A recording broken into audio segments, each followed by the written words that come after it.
Allez et faites de toutes les nations des disciples. Enseignez-leur toutes les choses que je vous ai prescrites. Chassez les démons, guérissez les malades. Hein?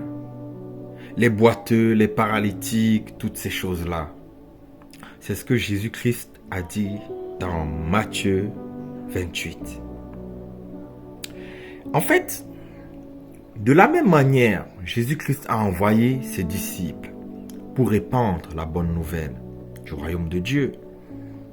Pour répandre la bonne nouvelle du fait que Jésus-Christ soit mort puis ressuscité.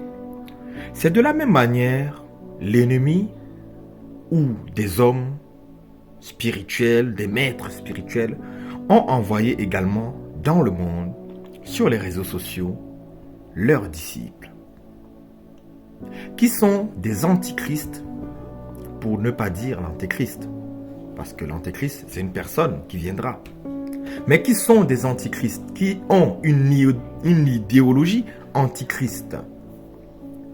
Et ces personnes-là viennent et influencent, impactent négativement, ont un discours charismatique, un discours qui charme, qui plaît, qui séduit les âmes.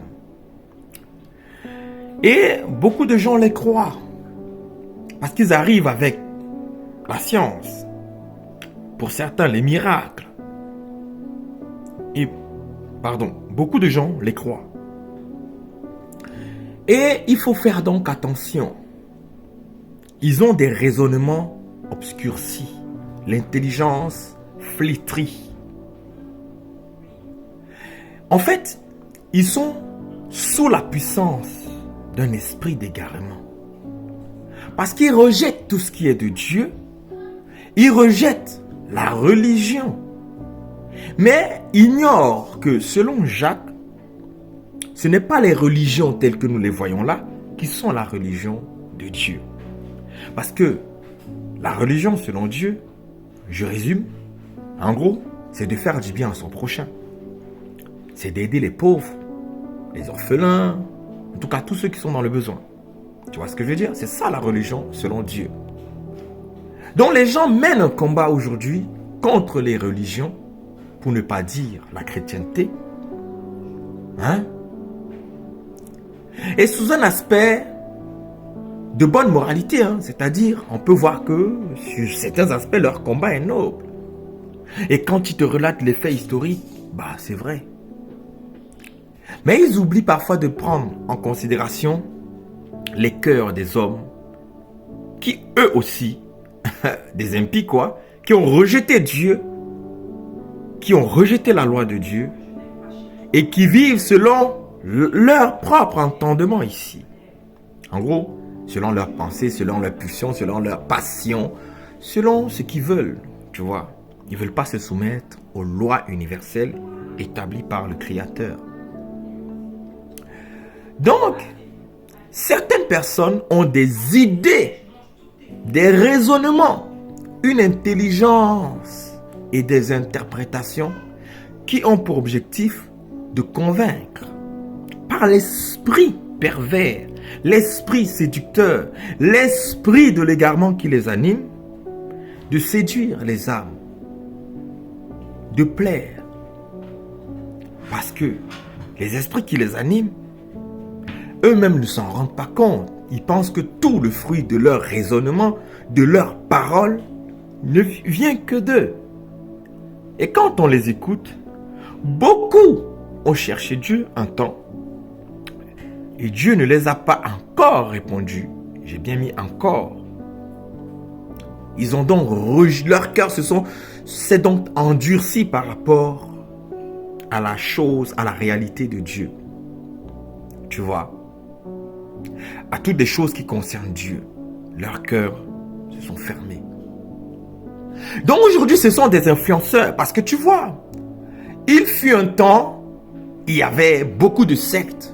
Il y a des sectes qui sont dénoncées par des journalistes, par des chaînes de télé, par des activistes, tu vois, qui sont dénoncées, comme certaines églises qui utilisent mal la parole de Dieu, qui sont dénoncées.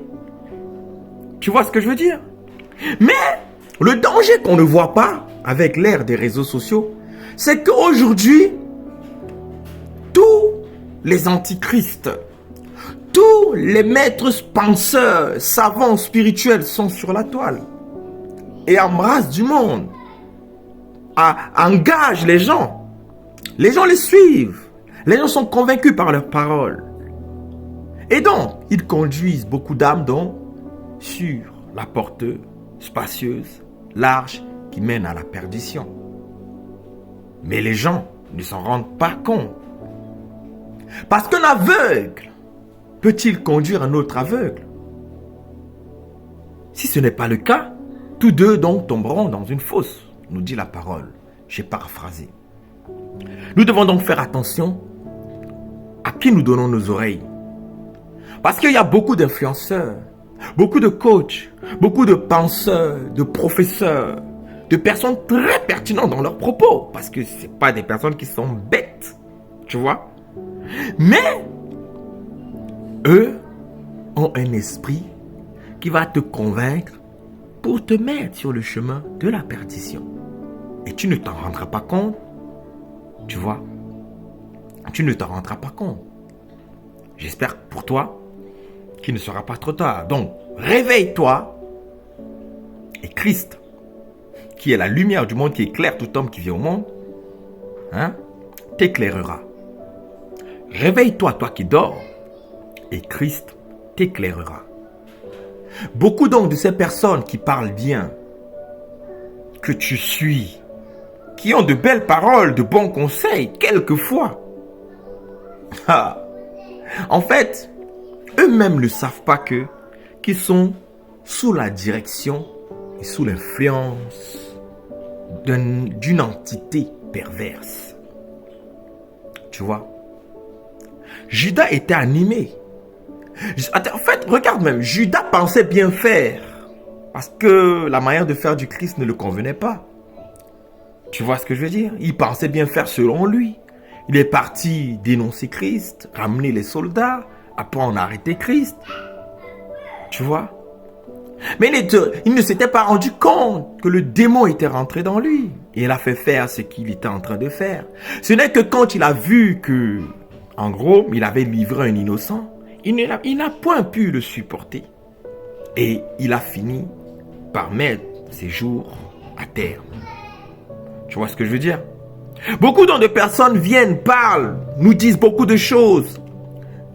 Nous disent de revenir dans beaucoup de choses des ancêtres, des choses ici, de fuir la foi chrétienne, telle et telle chose. Leur combat peut être noble sur certains aspects. Parce qu'on ne peut pas contester les faits historiques. Mais, l'air de rien, ils te conduisent dans un autre culte. À adorer telle et telle chose. Tu vois ce que je veux dire? C'est ça en fait. Ce n'est qu'une question d'adoration et de culte. Eux, ils vont dire que le culte que tu fais n'est pas bon. Pour que tu viennes adorer ce que eux considèrent comme être le culte adéquat. Donc, ils veulent détourner les âmes du culte divin au culte des idoles, du culte du Créateur au culte des créatures. Voilà donc la réalité qui nous concerne ici. Faisons donc attention. Le Seigneur disait dans sa parole, prenez garde que personne ne vous séduise. Prenez garde que personne ne vous mette sous un joug quelconque. Car Christ vous a affranchis pour la liberté. Christ nous a affranchis pour la vérité. Et il est écrit que vous connaîtrez la vérité et la vérité vous rendra libre. Que le Seigneur te bénisse.